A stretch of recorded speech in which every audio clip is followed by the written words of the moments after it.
Bonjour. Alors la semaine dernière je vous avais présenté le numéro 23 de Warhammer 40 000 Combat Patrol, cette collection de Hachette collection, et je vous avais présenté que le numéro 23, la partie 1 des Eldari qui arrive donc en force dans cette collection. Et il est temps de vous présenter la deuxième partie avec, et je suis ravi de voir que j'avais raison, une troisième et ultime grappe, quelques figurines et donc une plateforme d'armes lourdes qui est bel et bien là avec tout un tas de canons et ça me remplit de joie. Donc ce que je vous propose, c'est de voir ce que donne ce numéro 24 avec bien évidemment déjà voir les pièces. Alors déjà, avant de parler de la grappe, je tiens à signaler que j'ai sottement pas noté du tout dans le numéro 23 que il n'y avait pas les socles. Il n'y avait pas les socles. Et là, vous avez un gros socle pour la plateforme lourde. Là, vous avez les 10 socles pour les 10 figurines. Voilà, donc mine de rien, il y a moins de grappes, il y a moins de pièces, mais il y a les socles. Donc déjà, ça, c'est une très bonne chose. Parce qu'on aurait pu se dire, mais où sont les socles de ces figurines qu'il y a dans le numéro 23? Et quand il y a écrit partie 1 de 2 parties, ça veut forcément dire que pour avoir la totale, il faut avoir ce deuxième numéro. Je tiens à parler d'ailleurs aussi d'une petite aventure que j'ai eue autour de ce numéro 24. J'ai failli ne pas l'avoir. En fait, le numéro 24, je l'attendais à la maison de la presse. Parfois, on me le met de côté, parfois, c'est mis en vente dans les rayonnages. Et bon, je faisais confiance à la chance parce que depuis les premiers numéros, en fait, il n'y a quasiment que moi qui l'achète. Il se trouve que là, pour le numéro 24, évidemment, ça a été vendu. Et par contre, ce qu'il y a de super et de génial, c'est que quand vous entendez bien, et même si vous n'entendez pas bien avec quelqu'un qui tient une maison de la presse, un kiosque, vous pouvez demander à commander des numéros de magazines que vous suivez ou que vous désirez avoir et qu'il n'y aurait pas en rayon. Donc ça c'est cool, et non seulement ça a été commandé, mais en plus de ça, je l'ai reçu extrêmement rapidement, puisque ça a mis peut-être 2-3 jours à arriver.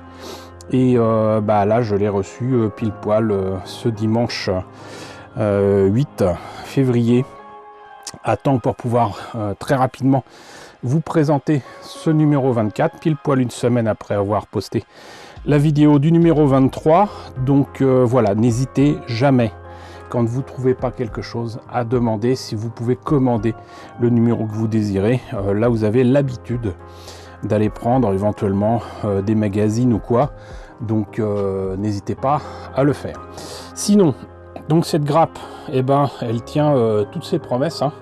Donc déjà, dans le précédent numéro et dans la précédente vidéo, il y avait ces petits éléments à mettre autour du bassin des figurines, et elles sont là. Je me demandais où elles étaient d'ailleurs. Donc là, on a la réponse. Et vous avez encore plein d'armes et surtout de bras optionnels. Vous avez par contre que une paire de jambes, un torse.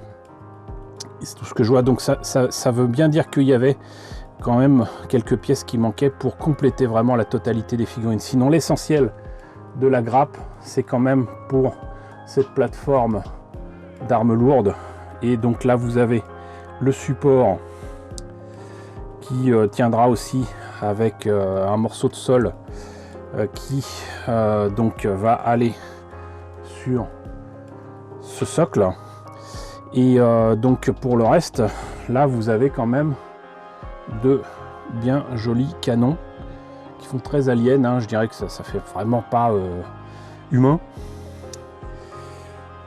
et c'est en une seule pièce, et ça je trouve ça cool. Ça je trouve ça vraiment très très cool. Et ça, de toute façon, les pièces qui me serviront pas, à supposer que je fasse la plateforme comme si je devais l'utiliser pour un jeu. On verra. Mais en attendant, ça sera pas du tout perdu. Et donc je suis vraiment ravi d'avoir cette dernière grappe donc pour les gardiens défenseurs. Et donc ces 10 gardiens et sa plateforme d'armes lourdes. Donc maintenant, il est temps de voir ce qu'il y a dans le fascicule. Alors, ce numéro 24, avec donc la deuxième partie des gardiens défenseurs, bah, je trouve quand même que la présentation, ici, qu'on risquait pas de voir, encore une fois, avec les grappes qui sont dans le sachet et devant la couverture, bah, je trouve quand même que ça en jette beaucoup plus que le précédent numéro. Je l'ai là sous la main pour vous montrer. Là, vous voyez, ça c'était le précédent numéro. C'est pas que l'illustration soit moche, mais franchement, là, c'est mieux. Voilà.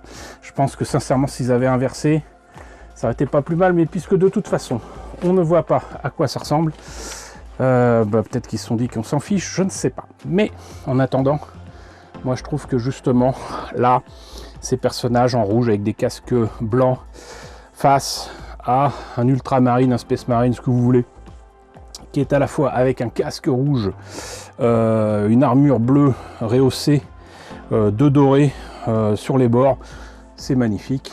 Là on voit une fois de plus cette escouade de gardiens défenseurs avec une des possibilités qui nous sont offertes de présentation, avec à la fois des têtes nues, des têtes avec casque, des poses dynamiques, des poses oui-court. Enfin, franchement, c'est chouette.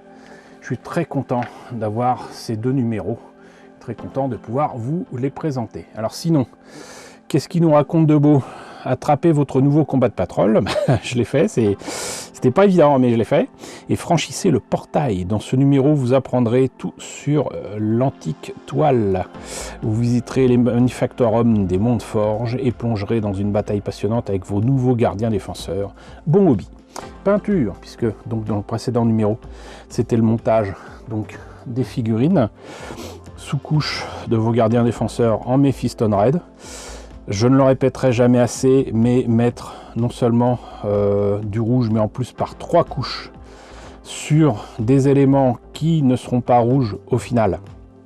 Notamment là, on voit l'intérieur du casque et là, l'arme. Ça ne rime à rien. Ça ne rime strictement à rien. Donc, l'Abaddon Black, on continue.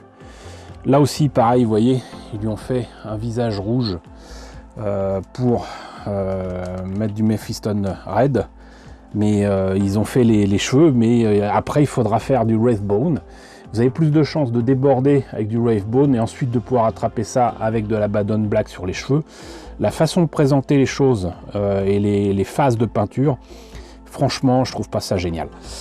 Corax White, donc, puisqu'on parlait de blanc, donc sur les casques, du Wraithbone pour la peau, Rétributor Armor, il y a un petit peu de doré sur les armes, c'est marrant. Moi, ça me fait penser d'ailleurs au design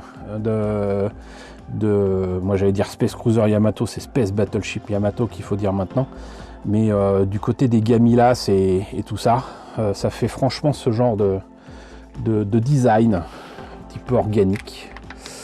Et sinon, donc, travail en cours, puisque c'est pas terminé. Il faut certainement d'autres peintures qui ne sont pas pour l'instant livrées avec la collection, peut-être au prochain numéro d'ailleurs, parce que le prochain numéro, le numéro 25, je l'ai vu justement en allant chercher ce numéro 24 qui m'avait été commandé. Je l'ai vu déjà en vente là ce week-end, même dans ma maison de la presse. D'habitude, les nouveautés arrivaient le mercredi. Là, les nouveautés semblent être arrivées dès le samedi. Donc, voilà, surveillez un petit peu ça, mais si vous voulez le numéro 25, à supposer que les 2 pots de peinture et le pinceau vous intéressent, bah allez-y, moi ça ne m'intéresse pas le moins du monde. Donc voilà, alors malgré tout ce que je vous ai dit sur la façon de présenter ici le travail de peinture, là sur les photos, c'est vrai que ça rend pas mal, mais non. Je suis pas d'accord avec cette façon de procéder. La chute des Eldari. Un design assez particulier aussi là pour les vaisseaux. J'aime vraiment pas les vaisseaux dans Warhammer 40 000. C'est absolument dingue. Une nouvelle voie. Les Inari forment un culte mystérieux qui apporte l'espoir de la renaissance aux Eldari. Pas très beau. Sinon, Slaanesh. Des démons de Slaanesh combattent au milieu d'une tempête d'énergie psychique. Là par contre c'est beau. Alors c'est marrant parce que là c'est quand même démoniaque, c'est quand même pas très heureux, ça fait infernal. Là c'est supposé représenter donc l'espoir, les couleurs, c'est supposé représenter quand même des gens qui combattent certainement pour le bien, en tout cas le bien de leur peuple, et c'est laid, c'est juste laid. La toile est basée sur une technologie antique encore utilisée aujourd'hui. Les Eldari l'emploient pour voyager à travers la galaxie, mais elle est bien loin d'être un havre de paix et beaucoup d'autres peuples peuvent y pénétrer. D'accord, je ne dirai rien sur la symbolique de cette ouverture de la toile, mais je me demande si c'est lié du coup au warp dont on a parlé assez souvent dans les vidéos concernant ces collections. Un labyrinthe mystique. Les Eldari sont les principaux maîtres de la toile, mais ce n'est en aucun cas leur domaine exclusif. Nos autres espèces peuvent y accéder avec plus ou moins de succès. Les Drukhari, des descendants corrompus des anciens Eldari eux-mêmes, naviguent non seulement dans ce réseau, mais ont aussi réussi à y établir des villes comme la cité-port de Comorar. D'accord. Monde Forge. Donc c'est supposé être quelque chose qui pourrait m'intéresser. Étonnamment, cette faction, on va dire, des humains, de l'Empire humain, ça m'intéresse pas des masses, quoi. Pourtant c'est de la cybernétique, c'est des mechas, etc. Mais non, il n'y a rien à faire. Ça fait plus steampunk qu'autre chose pour moi. Mondeforge Lucius, Mondeforge Raisa. Un technoprêtre surveille le bon fonctionnement d'un manufactorum. Lié par l'honneur, 6e partie. Ça, c'est une histoire qui est racontée. Et les gardiens défenseurs, donc là, c'est pour certainement jouer. Fiche technique, fuite vers la victoire, les tyrannides, les Eldari, hop, très belle photo et très beau travail de peinture là, pour le coup. Et donc, je le disais tout à l'heure, j'ai vu déjà en vente le numéro 25, avec du Null et du Karoborg Crimson et un pinceau qu'on voit à peine ici. Enfin, moi à chaque fois, il faut que je me concentre pour pouvoir me dire tiens, il y a un pinceau qui est là. Et sinon, par contre, le numéro 26, ça m'a l'air vraiment d'être très très très intéressant avec un seigneur fantôme. Et donc ça c'est, je pensais que c'était une armure, mais non, apparemment c'est des âmes d'Eldari décédés qui sont mises dans ce genre de machine. Et donc en fait il y a littéralement du Ghost in the Shell, du fantôme donc dans la coquille, et ça a l'air d'être assez rigolo, et surtout il est superbe, il est vraiment superbe, il n'est pas dans une pose dynamique du tout, mais qu'est-ce qu'il en jette. Ce numéro 26, si j'arrive à l'avoir, là aussi je serai très content. Et écoutez, voilà, c'était donc le numéro 24 avec la deuxième partie, la dernière grappe, les derniers éléments pour faire les gardiens défenseurs et leur plateforme d'armes lourdes. J'espère que cette présentation vous a intéressé.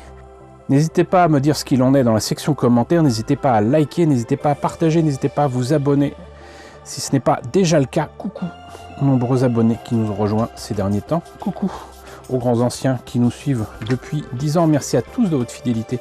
Merci à tous de votre soutien sur Tipeee et sur Paypal. Surtout, prenez soin de vous. Je vous laisse avec la liste des contributeurs de la chaîne et je vous dis à très bientôt. Qui sait, pour la présentation du numéro 26 de Warhammer 40 000 Combat de Patrol.